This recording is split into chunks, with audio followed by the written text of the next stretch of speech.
ഏവർക്കും നമസ്കാരം.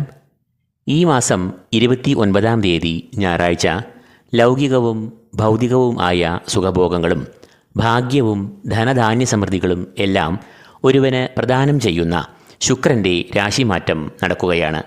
ഈ രാശിമാറ്റത്തിന് ഒരു വലിയ സവിശേഷത ഉണ്ട്. നിലവിൽ ശുക്രൻ മേടരാശിയിലാണ് സഞ്ചരിക്കുന്നത്. എന്നാൽ 29-ാം തീയതി ശുക്രൻ മേടം രാശിയിൽ നിന്നും തൻ്റെ സ്വക്ഷേത്രമായ ഇടവത്തിലേക്ക് രാശി മാറുന്നു. തുടർന്ന് ജൂലൈ 25 വരെയും ശുക്രൻ ഇടവരാശിയിൽ സഞ്ചരിക്കുന്നു. ഏതൊരു ഗ്രഹവും സ്വന്തം ക്ഷേത്രത്തിൽ സഞ്ചരിക്കുമ്പോൾ ബലവാനാകുകയും തൽഫലമായി പ്രീതനായി ഗുണാനുഭവങ്ങളെ നൽകുകയും ചെയ്യുന്നു.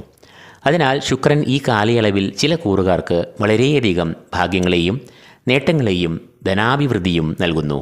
എന്നാൽ ചില കൂറുകാർക്ക് ശുക്രൻ അത്ര അനുകൂലമായ ഫലങ്ങളെ നൽകുകയും ഇല്ല. ശുക്രൻ്റെ ഈ രാശിമാറ്റം 12 രാശിജാതരെയും അതിലെ 27 നക്ഷത്രജാതരെയും എങ്ങനെയെല്ലാം ബാധിക്കുന്നു, എന്തെല്ലാം ഫലങ്ങൾ നൽകുന്നുവെന്നാണ് ഇന്ന് നാം ഈ പരമ്പരയിൽ കാര്യകാരണസഹിതം പങ്കുവയ്ക്കുന്നത്. മേടക്കൂർ അശ്വതി, ഭരണി, കാർത്തിക, കാലനി നക്ഷത്രങ്ങളാണ് ഈ കൂറിൽ വരുന്നത്. ശുക്രൻ ഈ കൂറുകാരുടെ 2-ാം ഭാവത്തിലേക്കാണ് ജൂൺ മാസം 29-ന് പ്രവേശിക്കുകയും തുടർന്ന് ജൂലൈ മാസം 25 വരെയും സഞ്ചരിക്കുകയും ചെയ്യുക. 2-ാം ഭാവം എന്നത് അറിയപ്പെടുന്നത് ധനസ്ഥാനം എന്നാണ്. ധനഭാവത്തിൽ കൂടി ശുക്രൻ സഞ്ചരിക്കുക എന്ന് പറയുമ്പോൾ അത് ധനപുഷ്ടി, ധനാഗമം, സാമ്പത്തികമായ അഭിവൃദ്ധി എന്നിവയെ എല്ലാം നൽകും.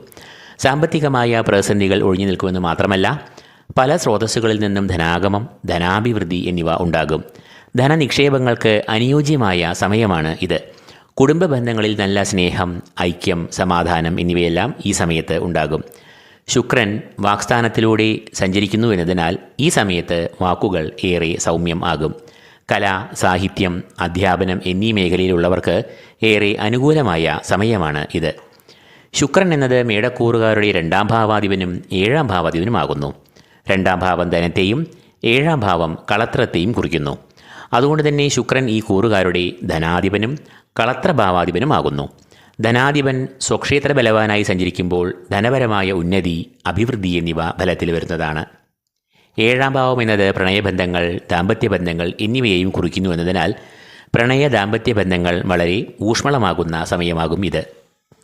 കൂടാതെ ഈ ബന്ധങ്ങളിൽ നിലനിന്നിരുന്ന അനൈക്യം, തെറ്റിദ്ധാരണകൾ എന്നിവയെല്ലാം മാറി പരസ്പരം അനുരാഗം, ഐക്യം എന്നിവ ഉണ്ടാകും.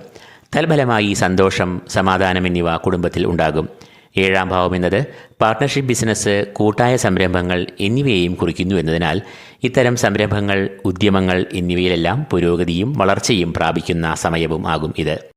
അപ്പോൾ വരുന്ന 29-ാം തീയതി നടക്കുന്ന ശുക്രൻ്റെ സ്വക്ഷേത്രത്തിലേക്കുള്ള ഈ രാശിമാറ്റം മേടക്കൂറുകാർക്ക് സാമ്പത്തികമായ പ്രതിസന്ധികളെ നീക്കി ധനലാഭം, ധനാഗമം, സാമ്പത്തികമായ പുരോഗതി എന്നിവയെ നൽകും.